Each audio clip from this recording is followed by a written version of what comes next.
আসসালামু আলাইকুম। আলহামদুলিল্লাহ, ক্ষেত ভর্তি পাকা ধান। আজকের ভিডিওটা হচ্ছে আমরা মা নাকি বাবাকে আসলে সব সময় আগে রাখি। বাস্তবে দেখা যায় মানে আমরা সব সময় মাকে আগে রাখি, কেননা আমরা মনে করি যে মাই সব কিছু। মা আমাদের বেশি মা আমাদের নিয়ে বেশি ভাবে, বেশি আদর করে, কিন্তু না, বাবা কিন্তু কম নয়। বাবাকে কিন্তু আমরা সব সময় পিছুয়ে রাখি, কেন জানি না। হয়তো বলতে পারবেন যে মেয়েরা একটু বাবাদেরকে বেশি ভালোবাসে, তার জন্য হয়তো এমনটা বলছে, কিন্তু না, সত্যি কথাটা হয়েছে যে একজন বাবা দেখেন কতটুকু কষ্ট করে তার ছেলে মেয়েদের জন্য, তার ছেলে মেয়ে যাতে ভালোভাবে খেতে পারে, ভালোভাবে থাকতে পারে, ভালো একটা জীবন পায়, তার থেকে যেন বেটার জীবন পায়, এইটাই সব সময় ভাবে। মাও ভাবে, কিন্তু বাবা দেখেন কতটা কষ্ট করে নিজের ছেলে মেয়ের যাতে কোনো ধরনের কষ্ট না হয়, সব কিছু কষ্ট নিজের উপরে দিয়ে নেয়। এই দেখেন একলা একলা ধানগুলো কাটতেছে আমার আব্বা। আমার দুইটা কিন্তু ভাই আছে, ভাই দুইটা বাইরে থাকে, আর তাদেরকে কোনো দিনও আমার আব্বা এরকম কাজে লাগায় না। ভাবে যে তারা হয়তো পারবে না, ছোট, এমনটাই ভাবে। কিন্তু ছোট ছোট করে বড়টা কিন্তু ভালো, এখানে বড় হয়ে গেছে এখন। তবুও বাবা মার কাছে সবসময় ছেলে মেয়ে ছোটই থাকে, আর বাবা তার ছেলে মেয়েকে কখনো কষ্ট দিতে চায় না, সব কষ্ট কিন্তু নিজের উপরে দিয়ে নেয়। আমার বাবাও কিন্তু আগে এমন ধরনের কাজ করে নাই, পরিস্থিতি এসব করায়।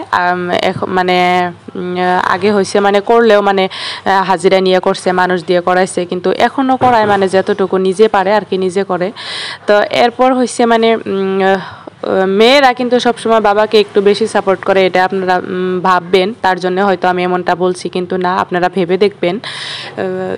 একজন মেয়েকে জিজ্ঞাসা করবেন যে তোমার বাবা কেমন, সে হয়তো কিছুটা বলার আগেই তার চোখে জল এসে যাবে। কারণ একজন মেয়ের জীবনে প্রথম ভালোবাসা হয়েছে তার বাবা।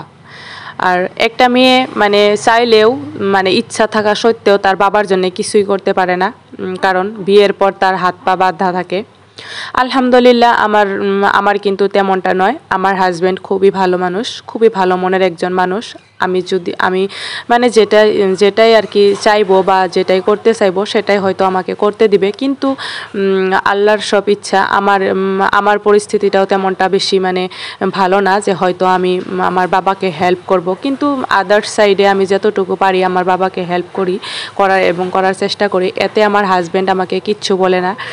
একটা সত্যি কথা হয়েছে, একটা মেয়ের জীবনে সব থেকে গুরুত্বপূর্ণ হচ্ছে তার লাইফ পার্টনারটা, তার হাজব্যান্ড। যদি তার হাজব্যান্ড ভালো হয় তাহলে সেই মেয়েটার জীবনটা একদম ফুলের মতো সুন্দর হয়ে যায়। আর যদি তার হাজব্যান্ড খারাপ হয় তাহলে কিন্তু তার জীবনটা একদম নরকের চেয়ে বেশি কষ্টকর হয়ে যায়। তাই সব সময় মনে করি যে বাবা মা হয়তো আমাদের প্রকাশ করে যে কতটা ভালোবাসে, কিন্তু বাবা কখনো প্রকাশ করে না। বাবা সব গোপনে রাইখা সব কষ্ট নিজের উপরে নিয়ে ছেলে মেয়েদের মুখে হাসি ফোটানোর চেষ্টা করে। তাই আমি আপনাদেরকে বলছি যে আপনারা সবসময় মাকে বেশি গুরুত্ব দিবেন না, বাবা মা দুইজনই কিন্তু সমান। তো ভিডিওটা কেমন লাগলো সবাই কমেন্ট করবেন।